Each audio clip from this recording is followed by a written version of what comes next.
سیدہ کائنات حضرت فاطمہ الزہرا رضی اللہ تعالی عنہا کی ولادت بسعادت اور ابتدائی حالات۔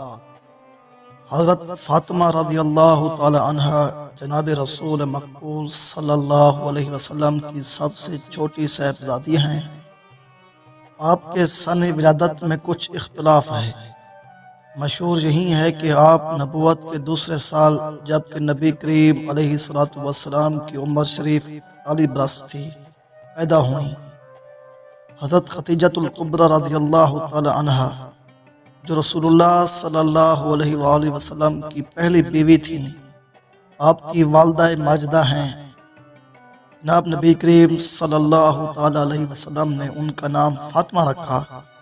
عربی میں فاطمہ کے معنی ہے باز رکھنا اور فاطمہ کے معنی ہے باز رہنے والی، چونکہ اس دختر رسول صلی اللہ تعالی علیہ وسلم نے خود کو دنیا اور علائق دنیا سے دل نہ لگایا بلکہ باز رکھا، عیش و عشرت کو قریب نہ پھٹکنے دیا، برائیوں اور عیبوں کو جہاں تک ہو سکا نزدیک نہ آنے دیا، اطاعت رب اور پیروی رسول کی خاطر خود کو دنیاوی راحت، تن آسانی اور عیش و آرام سے باز کیے رکھا، تنگی اور تکلیف کو ہنسی خوشی برداشت کیا، لہو و لعاب کو اللہ اور اس کے مقدس دین کے لیے ترک کیا۔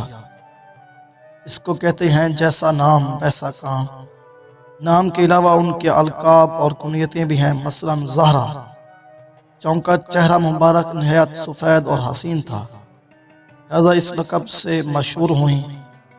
بطول، وہ جس کا دنیا و مافیا سے کوئی تعلق نہ ہو، چونکہ سید محترمہ حضرت فاطمہ الزہرا رضی اللہ تعالی عنہا علائق دنیا سے بے نیاز تھی، اس لیے بطول کے لقب سے ملقب ہوئیں۔ بعض لوگ کہتے ہیں بطول اس دوشیزہ کو کہتے ہیں جسے تمام عمر حیض نہ آیا، چونکہ فاطمہ الزہرا رضی اللہ تعالی عنہا بھی ایام ماہواری سے پاک رہیں، اس لیے بطول کہلائیں۔ ام الحسنین یہ کنیت اس وجہ سے ہے کہ سید عالم حضرت امام حسین امام حسن رضی اللہ تعالی عنہما والدہ محترمہ ہیں۔ رضیہ، حضور صلی اللہ تعالی علیہ وسلم کا ایک لقب راضی بھی تھا، یعنی وہ جن سے اللہ ہمیشہ راضی اور خوش رہتا ہو۔ بس حضور صلی اللہ تعالی علیہ وسلم کی دختر بلند بھی راضیہ کہلائیں، یعنی اللہ سے ہر حال میں خوش بخوش اور راضی رہنے والی خاتون۔